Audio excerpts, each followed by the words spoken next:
What's going on, everybody? Welcome back into DLF. Today, we are talking must-start running backs heading into Week 10.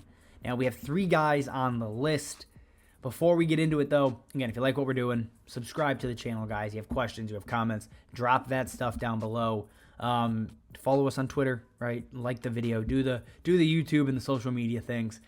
All right, let's jump into this. First name on the list, we are talking Tony Pollard. Now, obviously, he's coming off of a bye week. Zeke is back at practice. He is limited.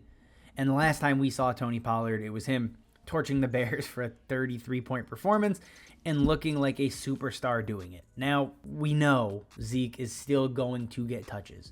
However, this very well could be similar to last season, where his overall touches take a dip as they just try to preserve him for the playoffs. That could give Tony Pollard a decent bump and keep him around, 12 to 15 touches. And, we saw with Tony Pollard, that's more than enough to be extremely dangerous.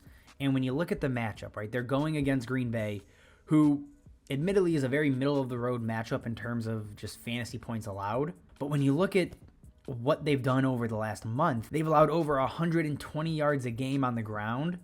That is the third most in the NFL. So they can absolutely be taken advantage of on the ground, and Tony Pollard could look to capitalize on that. And when you also factor in that Rashawn Gary, their superstar player on the defensive line, is now on IR, has a torn ACL. That's a huge piece of this run defense that has already been very bad.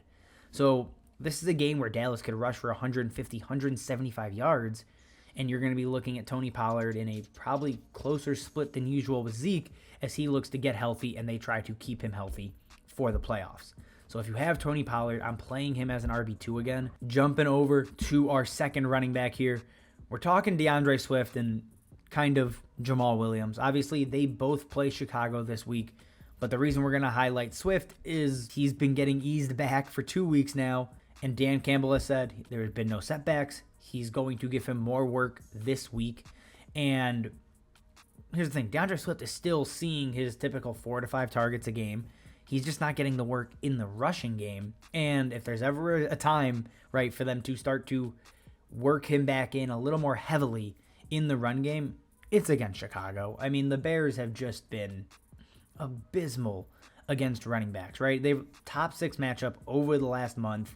Teams shred them basically any way they want, and I fully anticipate, again, if you watched our wide receiver video, I expect this game to be fast-paced, high-scoring, and just a lot of yards going both ways. Now, if you get into that kind of blow-for-blow type of game, that benefits DAndre Swift because he does play such a high role, or such a large role, in the passing game.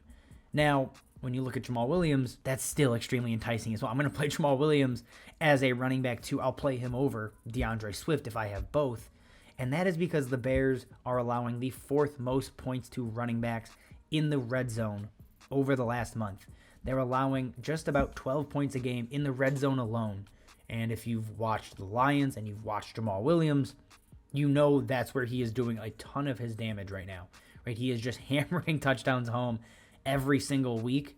So Jamaal Williams is also a great play here. Again, I prefer him to Swift because of the red zone usage, and until we see Swift fully, return to his role, I'm fine playing Williams over him. But still, I want Swift in my lineup if I'm not rostering both of these guys. And to close us out, we have potentially new starting running back, Jeff Wilson, down in Miami. Now, obviously, right, his first game back, actually against Chicago, takes 12 touches, finds the end zone, looks good doing it, and he also did it while out-targeting and out-snapping Raheem Mostert. Does that mean that's how this is going to go every single week? Absolutely not. It is not a guarantee that he is just the guy and Mostert's going to fade. But based on the information we have, I'm going to treat Jeff Wilson as the running back to start here. And a lot of that comes into play with the matchup, obviously, with Cleveland. They've been a top 12 matchup over the last month here, but the big piece is they're allowing over 7 targets a game to running backs in that span. And that means Jeff Wilson, who out-targeted Raheem Mostert, saw 3 targets, could be very dangerous in the pass game. Is it a guarantee that, this split grows? Again, no, I don't know if we see it widen much more than maybe 55-45. I think that's a realistic split to carry here. But Jeff Wilson got work in the red zone, obviously got a ton of work in the passing game.